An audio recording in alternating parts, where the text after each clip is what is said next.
If you want to know why they say America knows Nigeria and knows these terrorists and knows everywhere they hide and everything they do better than anybody else who live in this country, just watch this video and see how the planned attack will go. See, this is going to be the easiest thing America has ever carried out around the world. Now watch and see for yourself. Why is Nigeria so deeply divided between Muslims and Christians? And how has this division created ripples that reach far beyond its borders and into the global stage? Who are the main victims of this 15-year-long, never-ending conflict? And why has Nigeria struggled to protect its own citizens from this ongoing threat? Most importantly, how does the United States plan to respond? Through strategy, support, or even military force, all in the video ahead. Nigeria is divided roughly between Muslims and Christians primarily along regional lines. The northern part of Nigeria is predominantly Muslim, with approximately 50 to 55% of the population adhering mostly to Sunni Islam, while the southern and southeastern regions are majority Christian, comprising about 45% to 35% of the population. Boko Haram, an Islamist militant group, is primarily based in northeastern Nigeria, specifically in Borno, Yobe, and Adamawa states. This group adhered to ISIS strategy and will eliminate everyone, whether Muslims or Christian, that does not follow their rule of law. Sadly, most of the victims are their fellow Muslims brothers too. Let's look at their bases. Boko Haram's strongholds are mainly found in northeastern Nigeria and the surrounding Lake Chad region, which stretches across the borders of Nigeria, Niger, Chad, and Cameroon. Among the most significant strongholds is the Sambisa forest in Nigeria. This vast remote forest has historically served as Boko Haram's primary headquarters and training ground, providing a concealed base for planning attacks and sheltering fighters. Another critical area is the Lake Chad Islands. These swampy, difficult-to-access islands offer natural cover, making them ideal hideouts for militants. They function as logistics hubs and supply depots, allowing Boko Haram to move men and material across borders with relative ease. Further, the rugged terrain of the woods and hills along the Nigeria-Cameroon border acts as a strategic fallback zone. Here, Boko Haram maintains camps and lookout posts, using the landscape to evade military operations. Finally, around the town of Bama in Borno State, Boko Haram has established logistical and command centers. This area plays an essential role in coordinating their operations and sustaining the insurgency in the region. But why is the Nigerian government unsuccessful in defeating Boko Haram? They face various problems, from lower budgets, manpower, to geography. The group operates in remote, difficult terrains like forests and swampy Lake Chad Islands, which are hard for the military to access. Nigeria's armed forces often struggle with outdated equipment, poor training, and logistical issues, limiting their effectiveness. Intelligence gathering is difficult because Boko Haram uses guerrilla tactics and small-scale attacks to avoid detection. Additionally, poverty, unemployment, and weak governance in the northeast allow Boko Haram to recruit easily, with some communities mistrusting government forces due to corruption and previous abuses. The group's cross-border operations require regional cooperation, which is often slow and complicated by sovereignty concerns. Human rights concerns and security force abuses have also eroded public trust, making it harder for the government to gain community support. Let's take a closer look at how the U.S. would go about targeting Boko Haram. First, they'd establish naval and air dominance. A naval task force made up of aircraft carriers, destroyers, and amphibious ships would position itself in the Gulf of Guinea.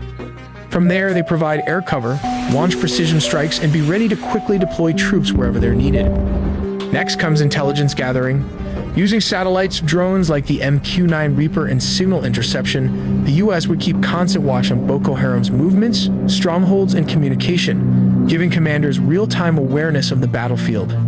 They'd also work closely with Nigeria and neighboring countries to coordinate security along borders, share intelligence, and conduct joint operations that make it harder for Boko Haram fighters to slip across borders.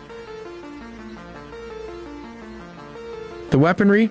Cruise missiles like Tomahawks would launch from naval destroyers and submarines to take out key Boko Haram bases and supply depots. At the same time, stealth fighters like the F-35 would carry out airstrikes on command centers, minimizing collateral damage.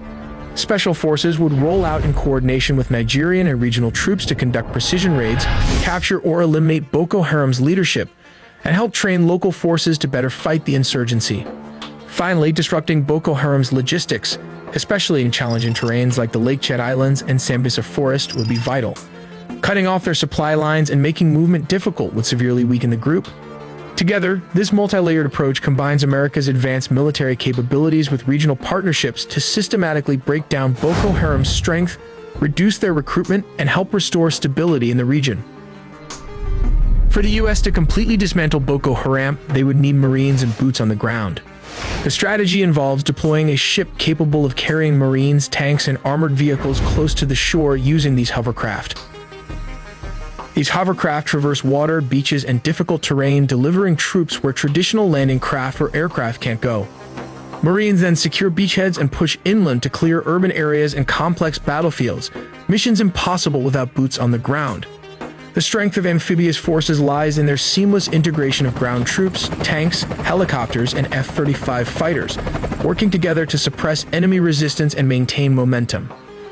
Hovercraft add tactical flexibility by bypassing coastal barriers and carrying heavy vehicles air transport can't handle, allowing forces to strike where the enemy least expects. Once ashore, amphibious forces conduct sustained operations backed by naval gunfire and air support, stabilizing captured areas and protecting civilians. Their operations follow a disciplined rhythm: planning, embarkation, rehearsal, movement, and swift action, transforming sea power into lasting ground control. While aircraft carriers dominate the skies, amphibious warships bridge the gap from sea to land, turning devastating airstrikes into actual control and enduring influence. Only with this combined capability can true victory and peace be achieved. With the brute force multiplier of these hovercraft, let's take a look at how they change the tide of the battlefield. U.S. Navy hovercraft, specifically the landing craft Air Cushion and its upgraded counterpart, the Ship-to-Shore Connector, revolutionize amphibious warfare with their speed and versatility. These hovercraft can travel at speeds over 40 knots, about 46 miles per hour, far quicker than traditional landing craft, drastically reducing transit time from warship to shore.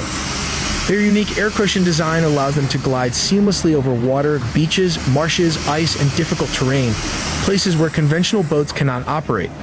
This ability opens access to roughly 70 to 80% of the world's shorelines, vastly expanding potential landing zones beyond the limited 17% reachable by older landing craft. Hovercraft can carry a 60 to 75-ton payload, enough for one M1 Abrams tank or multiple armored vehicles and several dozen troops, making them invaluable for rapid deployment of heavy forces ashore. Their capability to bypass natural obstacles like reefs, mines, and mudflats ensures that forces land where enemy defenses are weakest or least expected, enhancing tactical surprise. Thanks to this speed and terrain flexibility, hovercraft enable amphibious forces to launch fast, over-the-horizon assaults, sometimes deploying from 20 to 50 miles or more offshore, significantly increasing ship survivability by operating beyond enemy missile ranges.